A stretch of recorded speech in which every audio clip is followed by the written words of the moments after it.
Alors, la situation sur le Bitcoin, on va voir le prix aujourd'hui. Et puis, je vais te dire selon moi là, ce qui devrait se passer là, dans les prochaines heures. On est dimanche, le marché asiatique il commence dans quelques heures, environ 10 heures. Et puis, au marché asiatique, normalement, il y a toujours de bons trades à prendre. Alors, ce qu'on voit ici, c'est le Bitcoin sur le daily. On peut voir qu'on est venu faire un sommet là, à 110 000 là, le 20 janvier. Et depuis ce temps, on est dans une dynamique baissière. Pourquoi?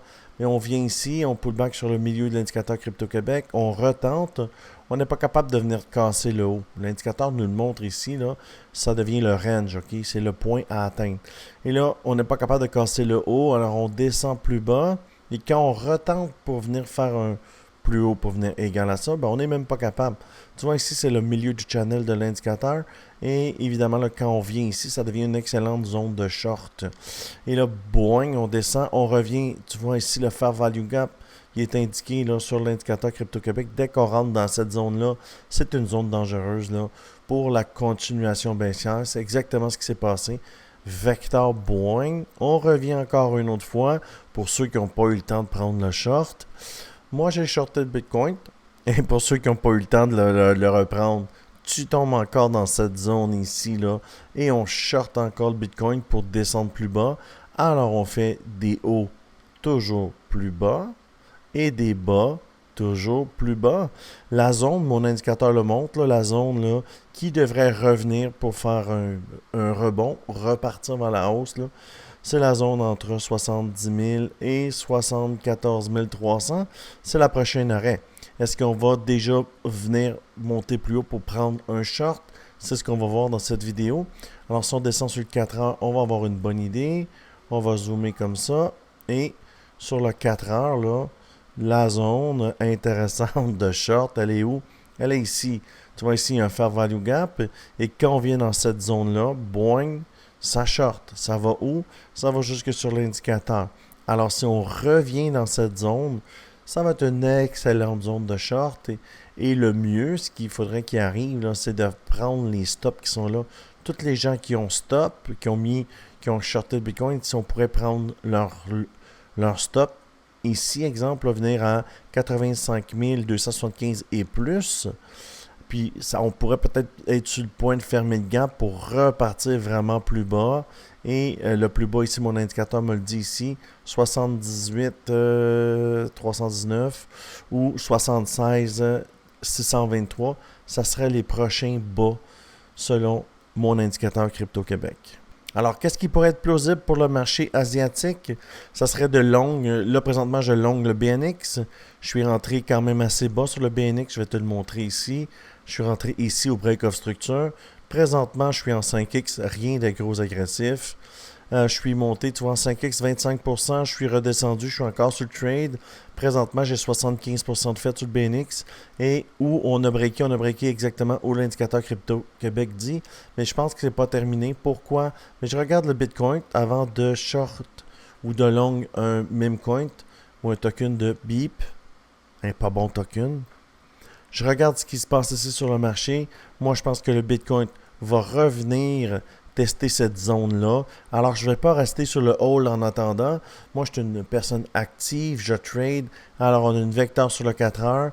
Moi, je pense qu'on va faire ça ici dans les prochaines heures jusqu'au marché asiatique. Alors, pourquoi pas long le BNX, là, où je suis à 34% de fait en 5X, tu vois. C'est ça un trader au bout de la ligne. C'est qu'on trade et on est actif sur le trading.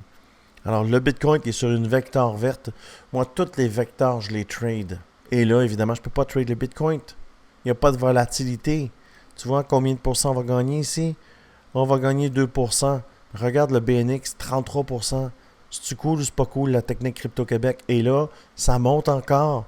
Si je viens ici, regarde combien je vais gagner. Puis je vais mettre les résultats là, dans mon groupe. Tu vois, 22% 5X, je vais faire un beau petit 100% un dimanche pluvieux. Qu'est-ce que tu penses de ça? Alors, si tu aimes ce genre de trading, je t'invite personnellement à me rejoindre. Si tu veux, tu peux rejoindre mon team. Si tu prends la plateforme sur Bitmart, je te mets dans mon groupe Telegram ici où on est rendu 566 traders. Et les résultats que tu vois, c'est les résultats des gens qui tradent avec moi et mes résultats aussi. Alors, si ça t'intéresse de prendre la plateforme, tu prends la plateforme, tu me messages sur Telegram et je te mets dans le team.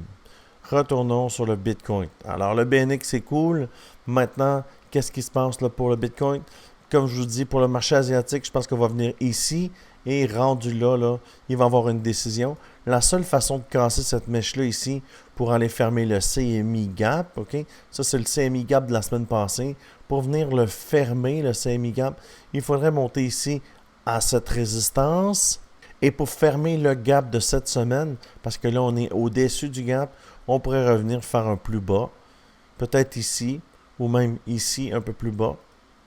Tu vois, c'est ce que je pense qui devrait arriver pour le Bitcoin là, dans les prochaines heures. Qu'est-ce que je fais pendant ce temps-là? Ben, je trade avec mon team. Si tu veux venir rejoindre mon team aussi sur Discord, tu vois les gens ici qui sont là, partagent des trades. Les gens gagnent des trades. Et évidemment, c'est dans les deux sens. On a un groupe élite. Quand tu vois la personne avec l'étoile de shérif, c'est un élite. Et les résultats parlent d'eux-mêmes. Alors, si tu veux me rejoindre sur Discord aussi, c'est gratuit. Tout ce que tu as besoin de faire, c'est de cliquer ici, aller sur le Discord et de venir discuter avec nous là, de ta façon de trader ou de ta façon de voir le marché. Alors, c'est tout ce que je vois pour ce dimanche avant midi. Le Bitcoin devrait nous emmener ici dans cette zone de short parce que c'est le Fair Value Gap. Hein? Et j'aime beaucoup trader les Fair Value Gap. Dans les derniers temps, là, c'est mes meilleurs trades. Mais est-ce que c'est le temps là de longue? Moi, je longue jamais les milieux de channel. Moi, ce que j'aime faire, en fait, c'est de, quand j'arrive en haut du channel, je short. Tu vois ici? Quand j'arrive en haut, je short et quand j'arrive en bas, je longue. C'est la meilleure façon de trade.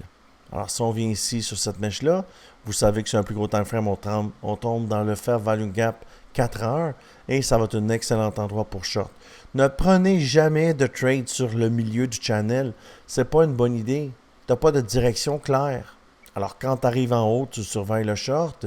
Si tu as une chandelle vectorielle, ça va continuer au prochain palier. Mais si tu as une chandelle grise comme ça, ben, ça va descendre. Tu peux le voir ici. Avant, c'était ici. Dès qu'on est venu ici dans le gap, boing, c'est redescendu plus bas.